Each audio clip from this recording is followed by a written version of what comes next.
For Palestinians and Israelis caught in the middle, it is a terrifying experience. Just going out in the street can be a dangerous experience. About 2 hours ago, we were able to reach Mohammed Sulaiman, a Palestinian living in Gaza who works for a local human rights NGO. And Nissim Nahum is an Israeli living in Ashkelon. He's a father of 5 and the CEO of a local council.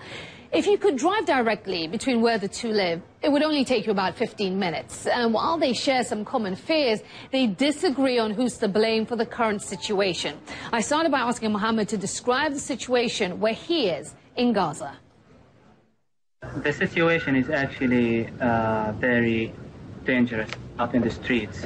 For the first time since I returned to live in Gaza 2 months ago, I feel that my life is at risk by merely being out in the streets. So yesterday, when the escalation started by the assassination of Al-Jabari, I went out in the street to check what was going on, and I literally felt that I could lose my life at any moment. And at the moment that now, at this moment, while I'm talking to you, I wonder if you can hear sporadic bombing going on outside.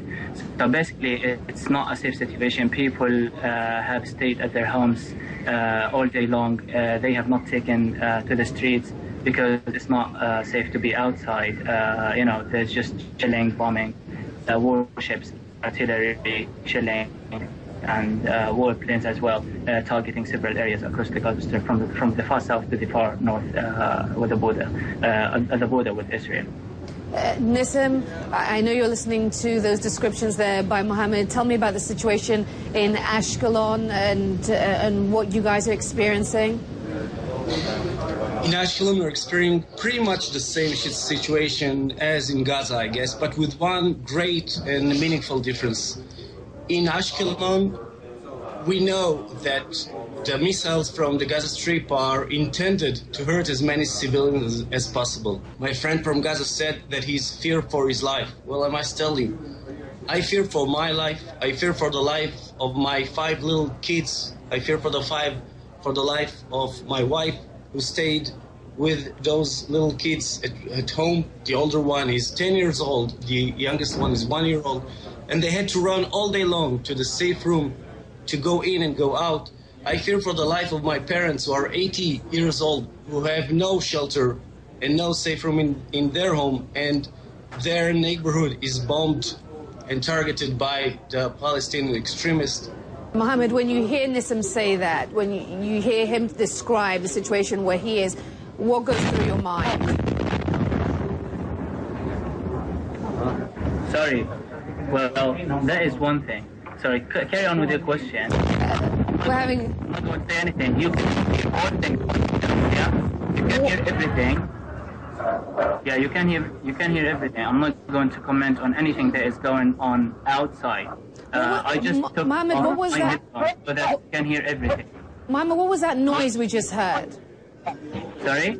What was that noise we just heard? Was that coming from outside? These are Israeli warplanes bombing the Gaza Strip. Look, listen, let's just carry on our conversation. We need to have a decent place. Yeah, you can hear all that by yourself. I'm not going to comment on it. I'm not going even to allow these bombs to interrupt me from having this debate with you and your guests. So basically, let's agree on one thing. Let's get this this game of who is the victim and who is the victimizer out of the way, so we can talk about more substantial issues. There is no pure victim in this conflict. But now, when you talk about Palestinian rockets being fired into Israel and intentionally targeting Israeli civilians, I might as well talk.